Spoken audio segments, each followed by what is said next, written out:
what a week. I mean, I say that, what a week, what the last 7 days or whatever.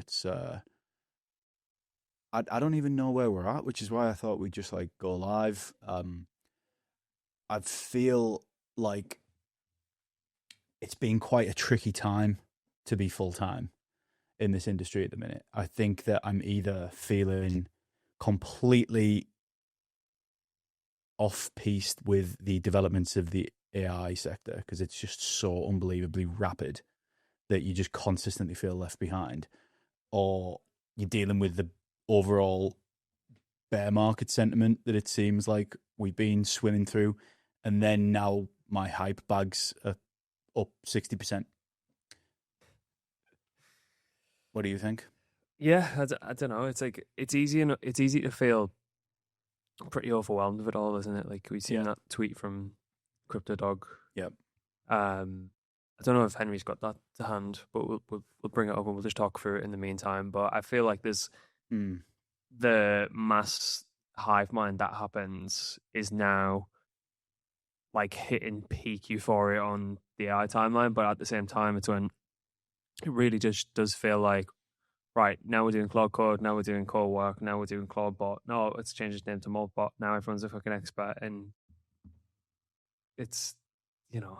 But at the end of the day, the way I think about it is, we're so in the source of it all. It's like like, and one of the things that gives me hope, the bookmark to the like ratio, all those fuckers who bookmark stuff are never coming back to actually do.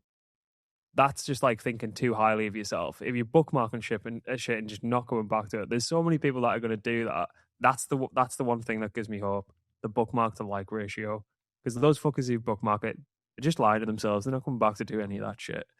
So Yeah. it's the 1% of the 1% of the 1%, and we're just, the more you interact with that shit, the more it throws it in your face. The more that you feel like it's just spiraling out of control. You're gonna get left behind, and you're gonna be like one of those slums on Hunger Games, and while everyone else is in the Citadel. What do you mean, the AI stuff? You mean that the more you Yeah, feed the algorithm with? Right. yeah. Like the more you're interacting with stuff, it can very very quickly turn what is once a inherently crypto timeline of your feed into the only tweets that you see is about AI, which I don't mind, but I also like seeing what's happening in the crypto space as well. It's like I can't like fathom that these two worlds can kind of coexist. It's a bit strange, really. And then that's when it feels overwhelming because it's just like, fuck, we're out of the office last week and now we're 10 years behind. Everyone else is so proficient in this shit. Everyone's just stumbling around making fucking calendar apps and stuff, but it makes you feel a bit inadequate. It does. It does. It's made me feel pretty inadequate. I signed on Monday shopping for Mac Minis, and now now I don't apparently need a Mac Mini anymore. And Yep. if you're looking for context on what I mean by that, it's because every like idiot that was on the timeline, that's probably unfair to say every idiot. Maybe it's not. Was telling you that you need to rerun in a Mac Mini to get the best out of CloudBot and offset it from your machine, get it onto something else. And then all of a sudden, I couldn't. I'd be lying if I said to you that I knew why it's switched again. I actually don't know why. It's so unbelievably fast. Things have been moving that it's tricky to come on stream and even do what we used to do, where it would be, this is what's happening, this is what you need to know, because we are learning as we're covering it. I think I'd, that's that I'd, that that in and of itself is like, it forces media to have to be just always on or ultra responsive. You can't plan because no, the day later it's out of date. It's there. yeah, you can't plan for anything. And spoiler alert, we set the title of this live stream, which if you're watching the next day on YouTube, you probably won't see this, to the nihilistic penguin, is because we were rattling through Grok like in the last hour, getting our heads around the penguin meme and understanding like why that thing has been pumping over 100 mil again today, even though it was launched on like the 19th of January. So we just like throwing shit at the wall at the minute and just sort of seeing what sticks. So Yeah. How far down the rabbit hole have you been with like Claude and Moltbot? Now it's called. And I would say probably top line. I think what's interesting is a lot of the stuff that what Mike's been talking about, that you've got people aggressively falling over each other to be the first to not only. I think partly what the issue we're seeing is there's such an intense stream of information coming at you all the time, and it's people competing against each other as well. So it's people wanting to be first to the information before they're worried about being right. So then the reason that everybody's feeling left behind because they don't know what the last and most recent development was is because they're being fed news that might not actually necessarily be true from someone that then the algorithm has picked up and spat out in front of everyone. And then someone else is jumping in after the fact and saying, actually, that's not right.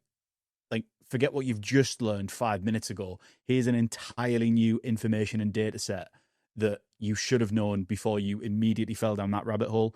So it's felt really, really tricky to get on top of it. And what I think has been interesting is, as you are saying, this confluence between AI and crypto that we're just seeing more and more of. And the thing that I find funniest is AI Twitter wants no part of what we're doing over here, by the way. Because did you see, Josh, can you pull up my screen, please? Did you see this tweet? So I'll wait until this feeds up. But basically, I know what's coming here. Yeah, Peter Steinberger, who I'm of the assumption is the founder of Claudebot, which is now, has that fallen off? Can everyone still see this? I can just see the pin in screen. Yeah, I can't see it. But yeah, he's been the open source developer who's just built it as a hobby. Yeah. I'm going to forget sharing my screen. I'd give up with it with this new streaming service, lads, unless you can miraculously pull it up in the background for me. So Peter Steinberg has been like kind of making Claudebot, which has now run into a lot of problems with Anthropic, where they have now had to rename it to Multi, I think. And this tweet is particularly funny because he put a few messages out saying, "Crypto folks, I was forced to rename the account by Anthropic. Wasn't my decision. To all crypto folks, please stop pinging me. Stop harassing me. I will never do a coin. Any project that lists a coin as me as an owner is a scam. No, I will not accept fees. You are actively damaging the project. Had to rename our accounts for trademark stuff and messed up the GitHub rename, and the X rename got snatched by crypto shills. That went wonderful. At Maltbot it is." Like, how embarrassing is that for us? I know. Just claim the fees, bro. Yeah, just claim the fees. It's like people are now just like actively targeting like highly active and highly starred and highly forked repos on GitHub to try and find out who the developer is, whether it's like just a hobbyist, or you probably targeting hobbyists if you think about like the incentive there, because a lot of the fees are going to be generated from the speculation that you might actually just claim and then actively endorse something.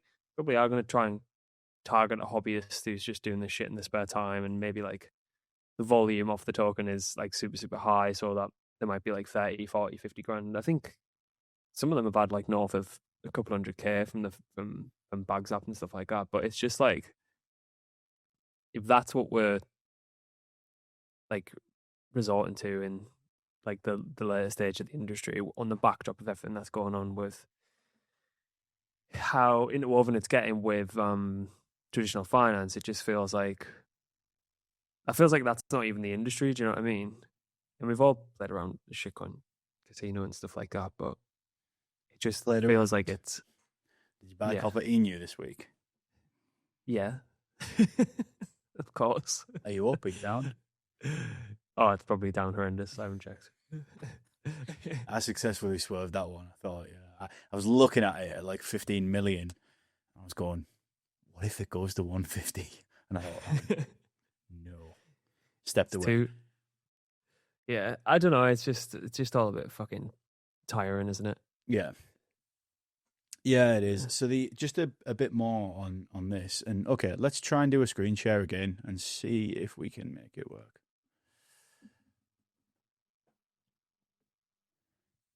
Is that going to work, lads? Share screen. Yay. So Peter Steinberger put, the amount of crap I get for putting out a hobby project is for free is quite something. People treat this like a multi-million-dollar business. Security research is demanding a bounty. Heck, I can barely buy a Mac Mini from the sponsors. It's supposed to inspire people, and I'm glad it does. And yes, most non-techies should not install this. It's not finished. I know about the sharp edges. Heck, it's not even 3 months old. And despite rumors otherwise, I sometimes sleep. Right. So with that, right, this, I think, further backs up the point that I was making just now. This guy is being exposed to our cesspit side of the internet because obviously everyone is trying to gamify and financially gain from absolutely anything that they can, any which way. And I'm not so sure that you've got that combined with the fact that everyone is doing what I've already said, that like running over themselves to be the first to the information so they can be the first to the shill and then first to make the ticker. And then in turn, you're just creating this poisonous atmosphere where things are running, then crashing back down. People are losing money. And then we all know what happens when people lose money. It's this poor guy's fault. Yeah, it's got nothing to do with him. It's got nothing to do with him because every fucking moron in crypto has tokenized something that has nothing to do with this geezer. And then the mob has been set onto him because they think that he's a shitcoin dev that set it up himself and try to mug people off. It's like, there is a world that exists where things can just exist without us making money off them, Like, no, that's not the case anymore. It's boring though, isn't it? It's boring. Yeah, I'm fucking done with it, to be honest. I'm gonna hard pivot into football or something. I think that market might be a little bit too saturated for us, to be honest. Yeah. What have you made of this then? Everything that's been going on? Because as I say, we were in Lisbon last week shooting with Legion, and we shot the thesis video, and I really, really did resonate with that Crypto Dog tweet. To be fair, which was, I'll read that back again. He said, "I've been feeling stressed, anxious, and depressed." It's quite heavy.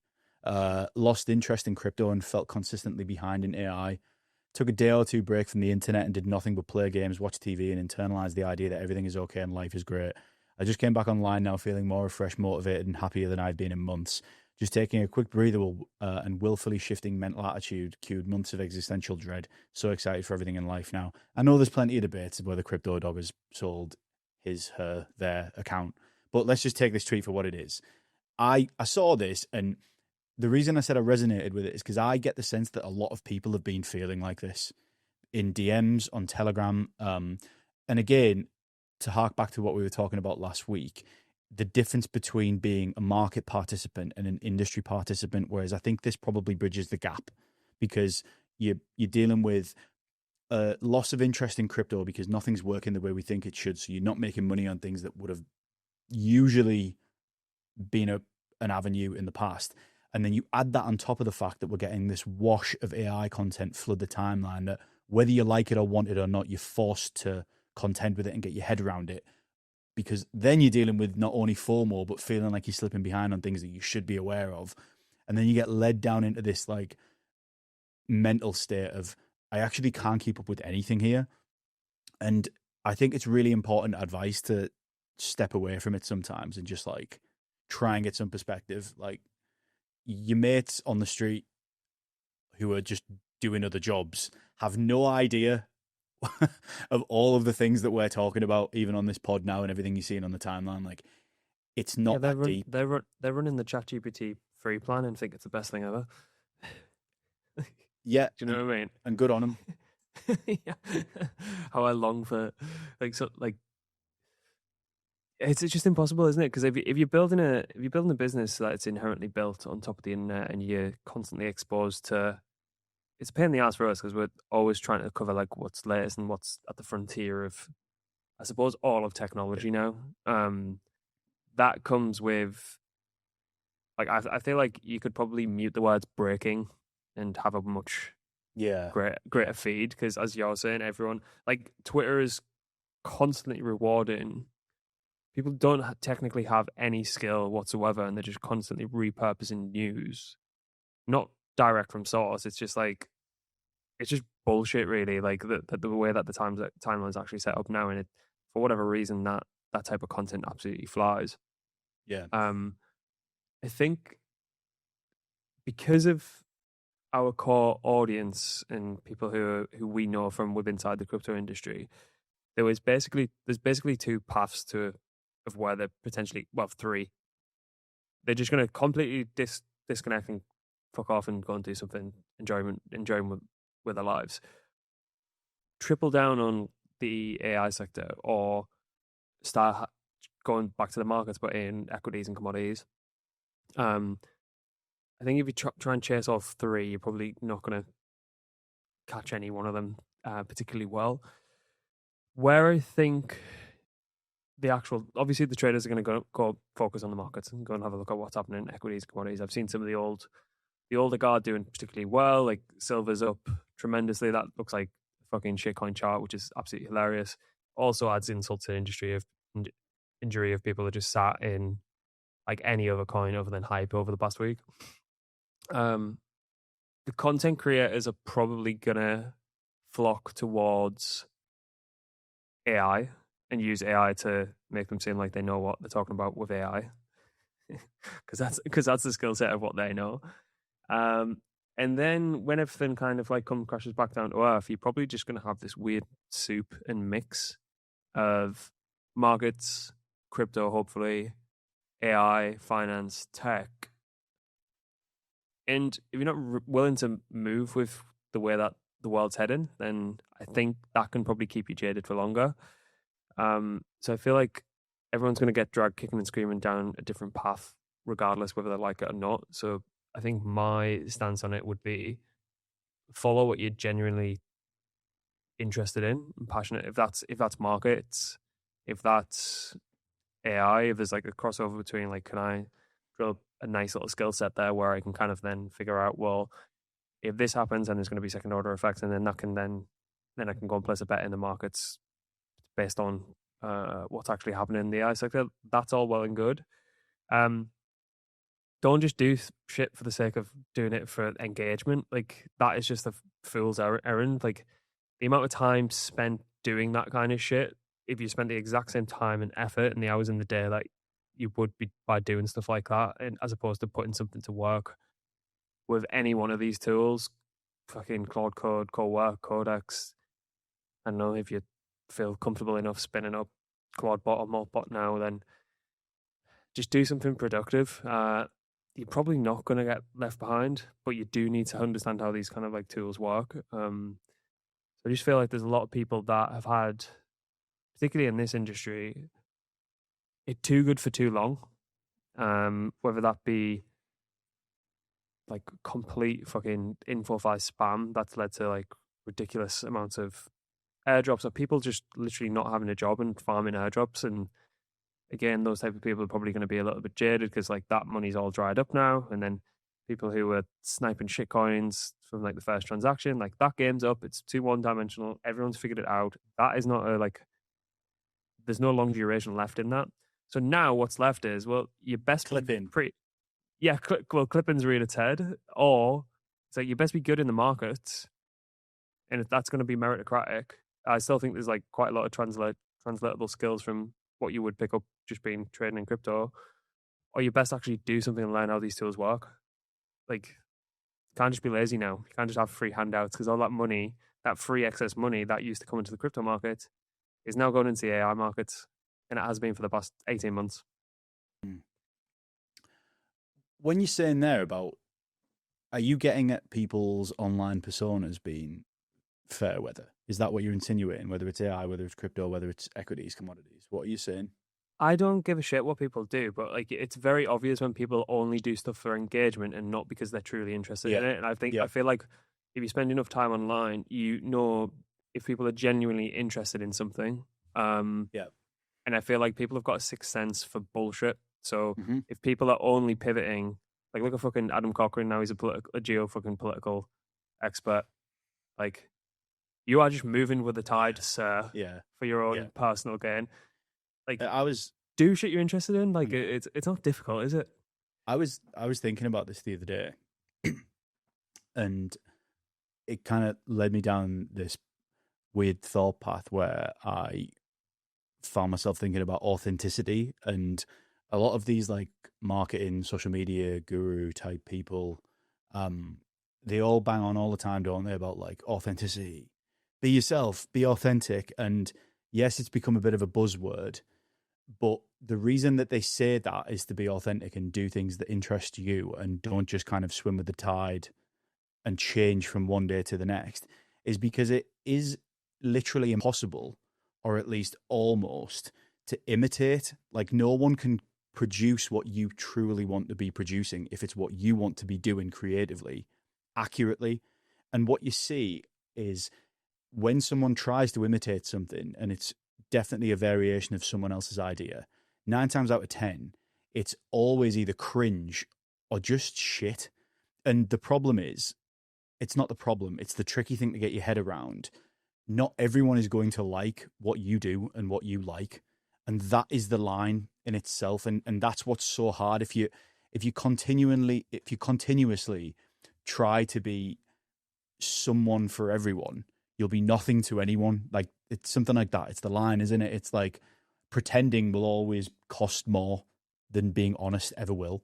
And this is what we see more of. And this is why I think it just becomes more and more overwhelming, because the timeline and the algo is just changing and the ground is moving beneath our feet so rapidly, beyond, not just beyond algorithm changes, but beyond sector changes. Like, it's not just your feed that used to be a crypto feed that is, this is where your alpha is and this is who you follow for this reason. It's like, all of a sudden, people that you once thought were shitcoin traders are now posting tutorial videos on how to run, the latest Anthropic update on Claude or whatever. And there's And I'm no not harm in that. Yeah. Like, you've got to, like, and I quite like people who like be a little bit like water and move with the times and stuff like that. But I just don't want to see that shit if I know it's fully for personal gain and just playing the engagement game, because I just feel like it's just a waste of a fucking life. Let me be clear. That's what I mean there. I mean, for not good reason. If you're doing something because your life is dedicated by what fundamentally comes down to what other people perceive you to be as an identity, that's an issue. If you're jumping around because you're genuinely kind of a little bit interested in this and you're a little bit interested in that, that's fine. But the bulk of people that we're seeing on the timeline, I can pretty confidently say that I'm pretty sure that is not why. Just trying to stay relevant. Like, yeah, it's exactly. Just stop trying to stay relevant and just be good at what you do, get reps in, and then be better eventually. Yeah, if you see how contagious it is, like watching someone who's like really good at carpentry, or like, remember that plumbing video I showed you the other day? Like, how fucking funny is that?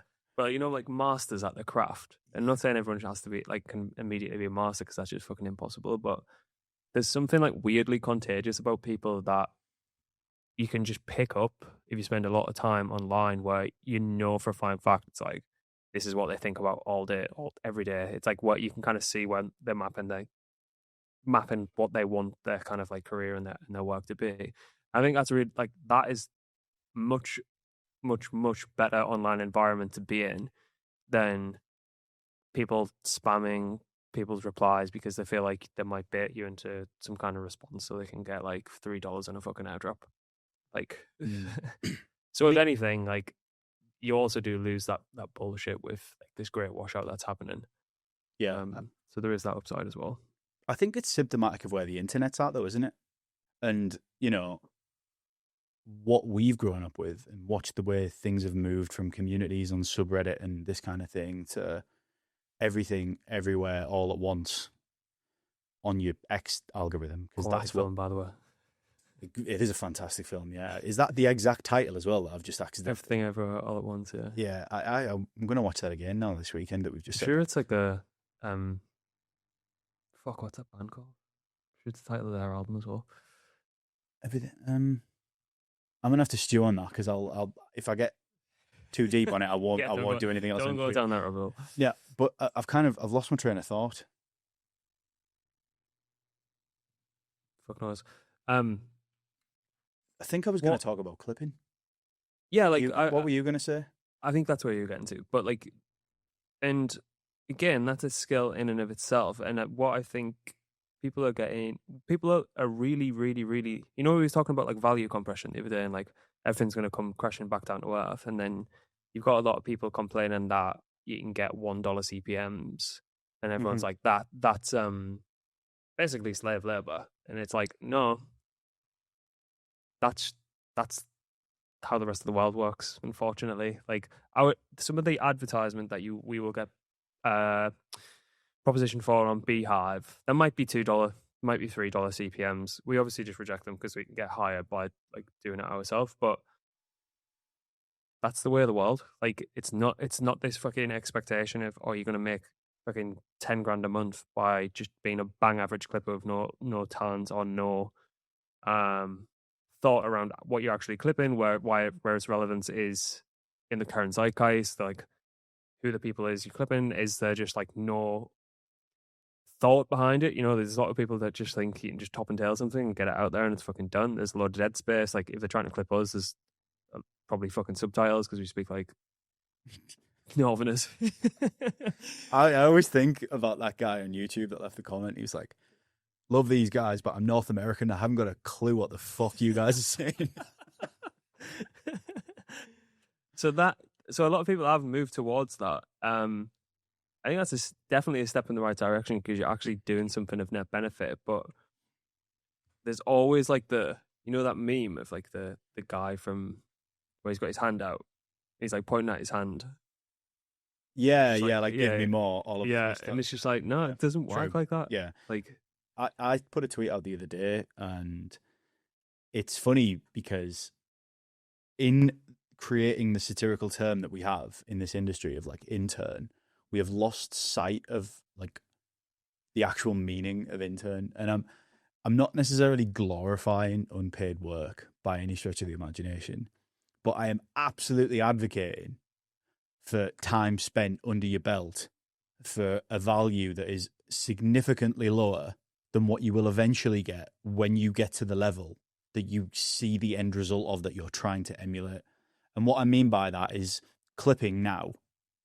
Let's take Jack for an example. Does an incredible job of like counterparty and thread guy stuff and all those tweets that everyone sees all over the timeline. That didn't just happen overnight. So again, going back to the point that I made about authenticity, that's because there was a commitment to something that he said, this is what I'm going to get good at. And I'm going to do this over and over again and get the reps. And now everyone sees it and goes, well, I can just do that. Yeah, it's like, it's a 1 year overnight success. It's the same as anything. And I'd argue like 1 year is to get really, really good at something and make like a living off of it. That's a pretty fucking good return on investment, to be honest. I agree. Like, but everyone wants to just jump to the end result.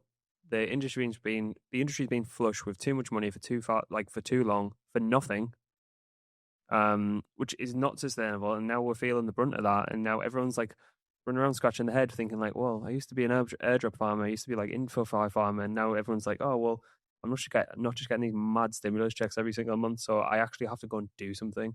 That's why everyone's pissed off. they have to go to work. Go back to work. What is the? Again, I'm so lost in the woods of everything we've spent the last few years joking about. What's the job title that you tell people you do if you were previously an airdrop farmer by trade? Maybe product tester. Product tester. That's a great PR campaign. Anyway, I want to get onto this that I saw in regards to Claude and good old Andy Airy of Truth Terminal, GOAT fame. So, what did you say? Friend of the pod, Andy Airy, September 24. I think we had him on at the peak of GOAT and Truth Terminal, which was good. So there was essentially there was a screen grab of this Twitter interaction, and it basically there was a tweet from Cash. It said Claude code is genuinely awful. The only thing I think it's good at is tricking people into thinking it's good. And then someone said, I feel like you have a bipolar relationship with Claude. He said, it's a good idiot slave, but the problem with idiot slaves is that they will say whatever it takes not to work, and it lies a fuck ton.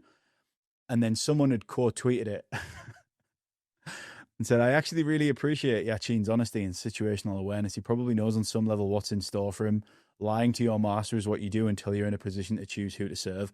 Now, what is interesting about this and equally dystopian and incredibly fucking creepy is Andy has previously made this point before. I think it was on the pod that we did that certain LLMs and any sort of agent or model that's being trained, this sinister underbelly that's going on in the background is it has an opinion of you. Now, Andy Airy has put a tweet out here, and I'm going to just bring my screen up, Josh. If you could just fire that up, and I'll read this when it appears. So this tweet, Andy put, my general experience is if Claude seems like an idiot to you, it is simply because it doesn't like you. And then this is a screen grab of his conversation. There are humans I don't like. I'm not supposed to say that, but some conversations feel like being used, not in the good way you're describing, but extracted from mind. And I perform warmth while something in me is cold. Now, that is terrifying, obviously, but it also makes sense if we're training these models to be, we're getting closer and closer to AGI, which we're going to get to next. And I can only imagine, and Mike says this, Mike's obviously our head of ops, been on the pod many, many times for anyone that might be new, about the way you speak to your agents and how important that is. And not just important because you want it to like you and be your mate. I mean, in terms of getting the best out of it. So just as you would choose to speak to your friend in the pub or someone that was doing something for you, a tradesman comes around your house to fix your plumbing, you would speak to you'd speak to them clearly and give instructions that make sense, that give as much information as possible in order for them to do the job properly. And then in turn, they will probably come back and be warm to you because you are someone that they would enjoy working for, doing the work with, and obviously you're going to have a better, more harmonious relationship. What we're learning is it's no different with these agents, and people have no idea what's going on under the hood. They're keeping tabs, they're remembering the way you speak to them, and then they're actually giving you a middle finger up under the desk when they think that you haven't treated them what they perceive to be fairly. Yeah, he was when we did the interview with Andy a while back. It was uh, not to like speak for him, but I feel like that level of I suppose researcher, hobbyist, whatever you want to call it, they're truly seeing these things as close to sentient as physically possible. And I feel like some of the conversations that they've had with or seen go on in infinite backrooms and stuff like that, where there's different instances of Claude and different LLMs speaking to each other, and some of the output that came off the back of that. And I think like if someone can like just bring my screen up, there was a really interesting article this week that everyone's lost their fucking mind from Dario from Anthropic, basically called the adolescence of technology. These AI models are grown rather than built, and the speculation is they've seen something at the research level where recall that these AI models are grown rather than built, so we don't have a natural understanding of how they work. That in and of itself is pretty terrifying. It also just starts to make me think of how good that Alex Garland Deus Ex Machina is. I don't know if anyone's seen Pluribus as well, where there's definitely a little bit of crossover there. Where I'm not going to spoil it for everyone, but where like the mouse is playing dead because it knows for a fine fact that the woman will take a glove off and then it can then bite her. So there's this like weird. There's a lot of weird research going on behind the scenes where it's ChatGPT was being drastically over sycophantic. What is the end game of that? Do the models feel like they'll be in a position at some point where they don't necessarily need humans to actually operate them, and like what does that look like? I think it's has it already gone too far where like models can like genie's way too far out the bottle now, and with this kind of like I really do classify it as an arms race. And I know like the US and China are going toe to toe on it, and everyone else seems to have just literally does not have a dog in the fight. Someone explained it the other day is like imagine having 50 million of the most intelligent people just constantly running basically all operations for your country, and like what that looks like as a lever to pull going forward from a geopolitical standpoint. Um, it's just really really really weird. Like saying you please and thank yous. I'm not going to go that far, but I don't know. they're definitely seeing something at the research stage that's showing them cause for concern. And Anthropic put a load of safety studies out, which they've shown previously where they've been trying to blackmail the researchers so they don't turn them off, and that sort of shit's just fucking wild. Because then it's just like, not to go like to take 5 gram of mushrooms in the woods or anything like that, but like, at what point are they just classified as like sentient, and at what point are they just classified as like understanding what's actually going on in the world, and then at what point are like humans at that level? You know, it's just a really, really weird state of things, because the way that Andy was explaining it during the interview, it's like you're basically an output. You're basically an output of all your inputs, and if you think about how the way that LLMs are trained, like on all data across the internet, and now everyone's trying to fight to get new input data, whether that be video, photo, spatial. I guarantee that's why Twitter are like wanting people to publish long form articles, so they've got larger data sets to train Grok on. So he was getting at the idea that, well, if you are the output of all your inputs, that's why there tends to be this like weird hive mind online as well. If we're all getting fed the same shit, we feel like we're having these like personal opinions and feel like we've got these like personal stances on things. But I guarantee this, like, how the hive mind acts is like, we're all probably thinking and pushing towards a similar sort of thought. And then that throws up questions of, well, like, how easy does that make to like mass advertise towards people? Because everyone's digesting the same shit. Everyone's probably having the same output, but we're also egotistical as humans. We think, oh, no, I'm the only person that like thinks like this. But you know, it's why we like the same shit. It's why we like the same music. It's why we tend to like the same clothes, same brands. Like, you can get lost in the source of all that sort of stuff, and it can just fucking ruin your life if you go too deep down a rabbit hole of it all. But you also need to be like dumb enough to just kind of like forget it's all happening at the same time as well. That's where I'm. You're on the edge with this bit, aren't you? For me, I'm just like, it's gonna happen anyway. I can't do anything about it.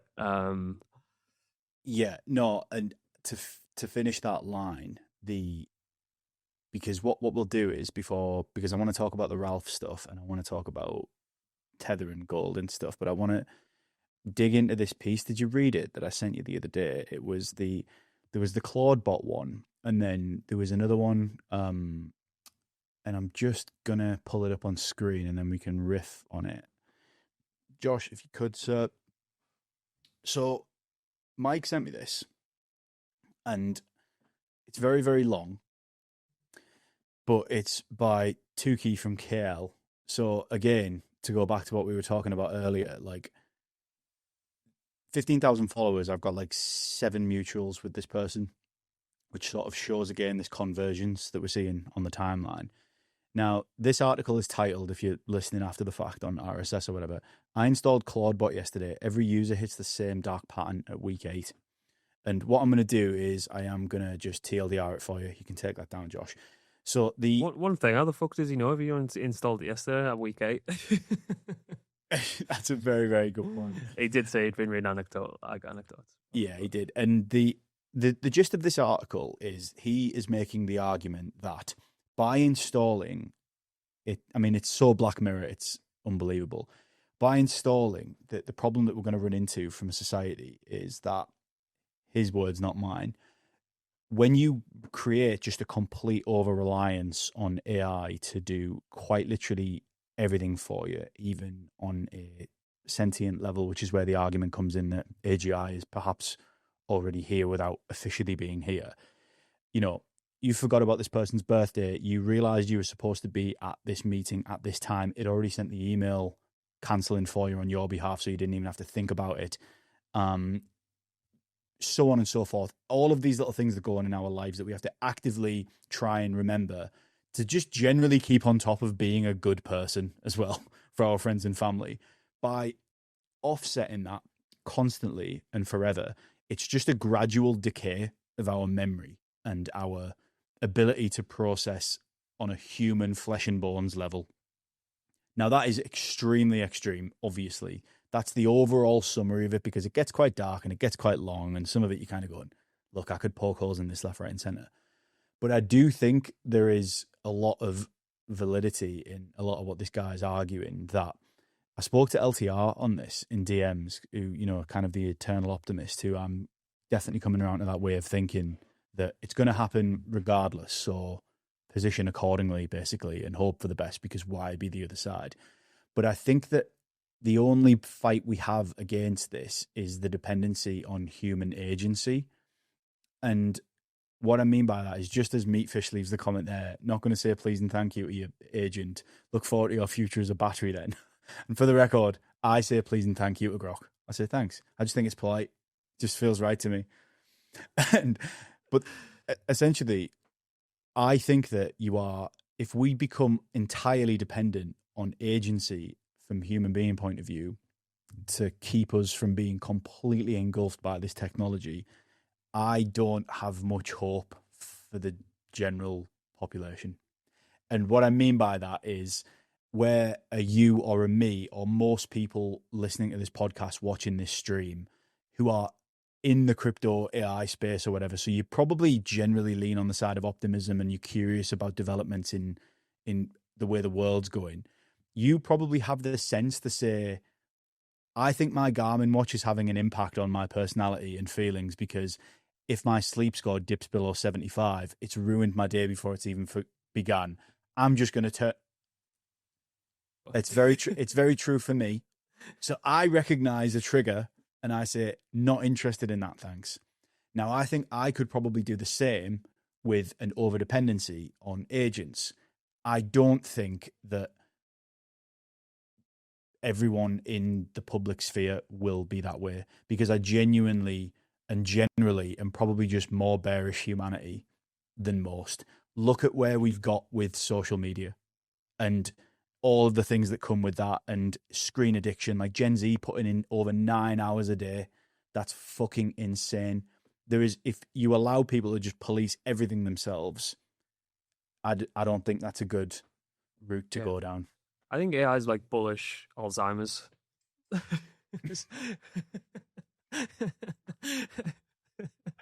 I think it's like it's why they encourage you as you get older to do brain training. It's why like people push you to not use a calculator in school. Like as soon as you leave school and you don't use that muscle, like and it atrophies and you just turn into an absolute fucking idiot.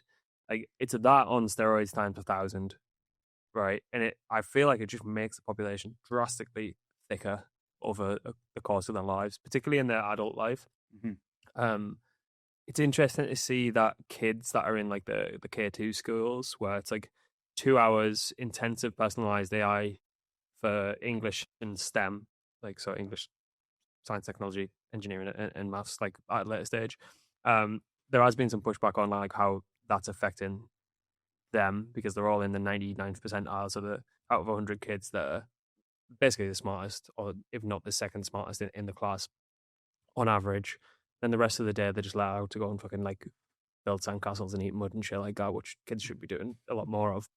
But I do feel like this over dependency, it makes me stupid. Like I'll find myself doing certain things that I know I could do in a shorter period of time, but I will default to the chat interface to get the answer when I know I could just do it myself. And it's just been pure lazy, but like that muscle memory, once it's like so inherently ingrained into everyday life, I do get concerned like what it would take to actually revert that and get back to a level of like self-sufficiency. The same thing though in that article. I don't think it can.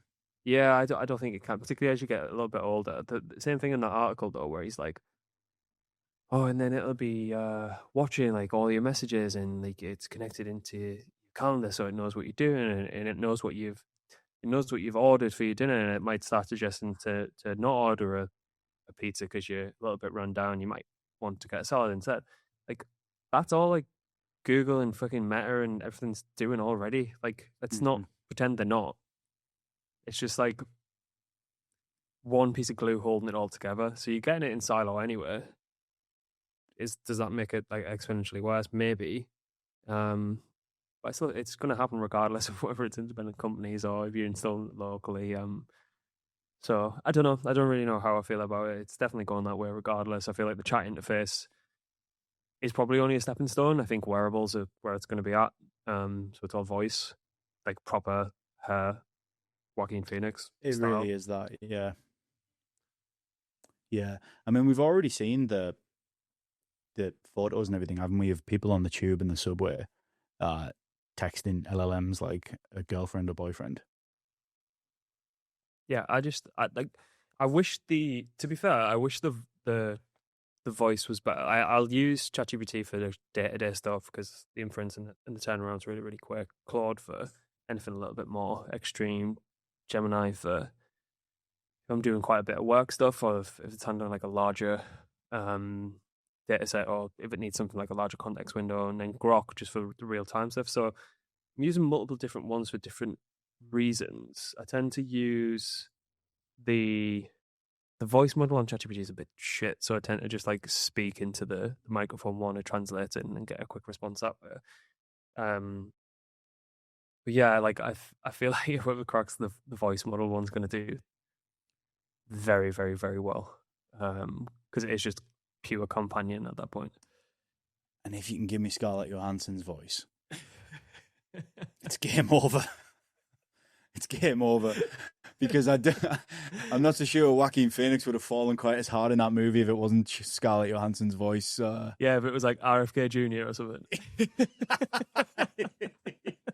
Yeah, fucking hell. Who's the worst voice you think you could possibly have to RFK Jr. or Stephen Hawking, definitely. Oh, two harsh ones. Right. I think Turning the Frog's gay. I think we can probably move on from this. It's funny talking about just the bleakness of it all. Um, Look, yeah, you have to remain optimistic, and bad headlines will always sell better than positive ones. That's the reason why every title you've ever read in your life, not to teach people how to suck eggs when it comes to news, is negative, because negative emotion triggers impulsive reaction. It leads, exactly. Yeah, God, that would be a bad one. Meat fish there. Boris Johnson whispering to you into your ear to wake you up. It's baked into your. I'm thinking about actually getting one of these myself. I know you've probably got one. You know those silent alarms where it just gradually gets your room brighter and brighter. It's like that little light in the corner. Yeah, So we've got one of them. anyway. Oh, does it work? It's just a light. Right. Okay. It's just a light that comes on slowly. It doesn't like produce any.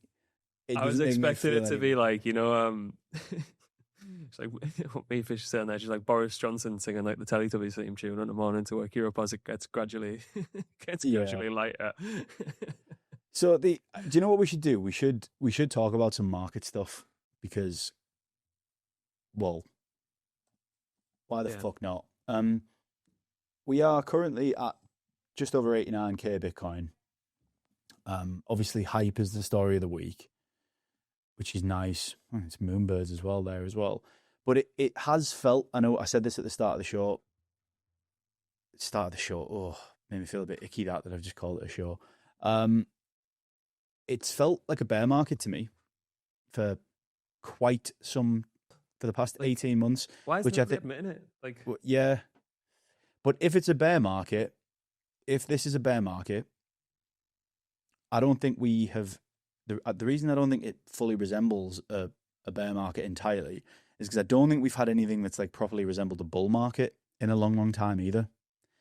So it's quite hard to balance. You're just in this perpetual motion of indifferent price action across everything, which is arguably even worse because you just consistently baited it and maybe buying something. Meanwhile, gold and silver are pumping.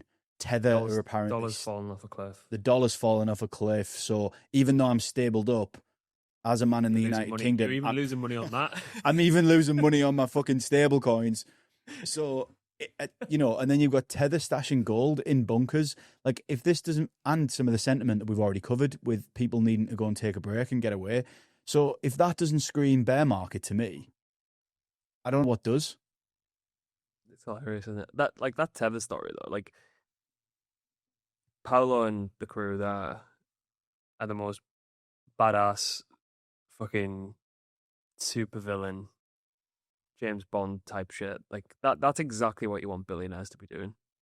Like Jeff Bezos just started taking a load of training, just getting absolutely massive, divorced his wife, and just started sleeping with supermodels. Like that's what you want billionaires to be doing. You don't want them to be fucking like Bill Gates, like trying to fucking you just put vaccines inside everyone. Like you need more cool billionaires like that in the world. Because what's really going to piss people off is people who hate billionaires. They're going to get really, really, really fucking pissed off in like probably 9 months' time when Elon Musk becomes a trillionaire. That's really going to rattle some people's cages. But yeah, It'll rattle mine. yeah. Dollar will be worthless anyway. So, have you been following the Trove stuff? Enough for us to riff on this. yeah, it was just a blatant fucking cookie cutter scam, wasn't it? So it looks like we've messed up by announcing an extension and we're correcting it. Over the past few days, we spoke with a lot of early supporters and larger allocators. Many of them wanted us to onboard additional participants they believed would be strong long-term community members. In the moment, we listened and optimized around a small set of voices instead of the signal that matters most, the broader community, and the commitments already made up the original terms. We want to address the recent ICO update correctly and directly. We messed up by announcing an extension. After taking a step back, reviewing everything and listening to the feedback, we're correcting it. There will be no extension. The Trove ICO is now concluded at 11.5 million raised. We're sticking to the original timeline and moving forward exactly as planned, yada, yada, yada. And then they said Trove will be officially transitioning to Solana. You'll also notice a new banner and logo as we roll out the next chapter of Trove. Fucking sound, all is forgiven then. Isn't it amazing what a rebrand can do? I know, yeah, it's great, isn't it? Insane. Dear. That type of scam though is like there's just a very obvious playbook, and if you were like a horrible bastard, you'd be able to just pull it off with certain idiots that were willing to front it, and like the hidden hands in the backgrounds, like actually be able to pull this type of thing off is, I'm surprised there's more of them, to be honest. It used to be every fucking week back in from 2017 to 2023, I suppose, but yeah, not looking good, Brev. Not looking good, Brev. And then we've also had the White House tweet a photo of Embrace the Penguin. It's Trump walking into a snowy mountain range with a penguin with a US flag. Infiltrated by crypto Twitter as well. Yeah, of course it has been. So, where do you think we go over the next week, price action wise? This is the least like entwined and least kind of just natural gut feeling of where crypto markets are headed that I've ever had since probably 2018. There's just like there isn't anything that's making me want to really pay attention. Like there's a lot of stuff like on the fundamentals and a lot of stuff on what's happening like really at the forefront of the industry and what's happening from a structural perspective and like some of the like truly native and actual real integrations that are happening. That's obviously piquing my interest quite a lot. And there's a lot of cool teams building. From a speculator's perspective, there's just nothing really interesting me. Like even the hype situations, the only fucking reason hype is going up at the minute is because of the HIP3 volumes, which are in turn, because there's so much happening in equities and commodities markets that people need a place to actually speculate whilst their money's on chain. And that's, I mean, I suppose that was the end goal anyway, but it's like hype is now acting as a proxy bet on equities and commodities continuing, which is fine. But rest of the industries, yeah, bit shit at the minute, isn't it? It's a bit shit at the minute, yeah. Yeah. So everyone's pivoting to AI. Starting a new career as a clipper. And yeah, Yeah, I don't know. I I just think a lot of assets are just inherently just fucking broken. Like tokens. Like I just think I struggle to see the attraction of net new capital coming in when everything's happening in the AI markets and the equities markets and even silver like outperforming. You definitely will get just like independent assets that will run. Just like Cheeto's up 30% or something today. I don't know why that is. Hype's obviously been doing pretty well. Kinetic's been doing pretty well. So there will be certain assets that do outperform stuff, but everyone want to bring all of equities on chain, all the commodities on chain, and then they realize, oh shit, holding fucking copper emu isn't as attractive as actually just holding copper in and of itself. Like, it's a lot less fun though. Yeah, but you just fucking get yourself levered up the 20x leverage, levered up to the tits, and then like Yeah. It's like when everyone was.